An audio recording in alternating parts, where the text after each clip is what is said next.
Welcome to McPlum, simple solutions served daily. You begin by selecting the exact object you want to resize. Make sure you pick the transform node, not a child shape. Once selected, freeze transforms to 0 out translate / rotate and set scale to 1. This gives predictable results.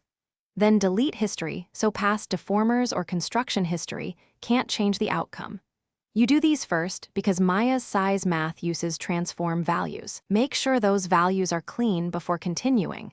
This prevents unexpected stretching when you change scale later. You now change size using precise tools.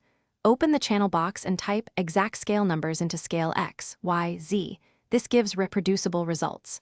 Alternatively, press R to use the scale tool and click drag handles while watching numeric feedback in the lower right or channel box. For uniform resizing, make sure to enter the same value for X, Y, and Z or enable constraints so they stay linked. Once done, check pivot placement because scaling uses the pivot as the center. Move pivot if necessary with the insert key. You finish by confirming the pivot and refreezing transforms after any final adjustments so the object keeps the new scale cleanly. This is crucial before exporting or rigging. Then run a quick visual check: normals, bounding box, and local object handles. If something goes wrong, like unexpected deformation, inspect skin cluster influences, locked attributes, or undeleted history, which often cause scale issues.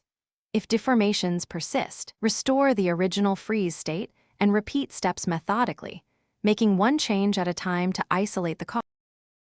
Thanks for watching. Stay juicy and subscribe.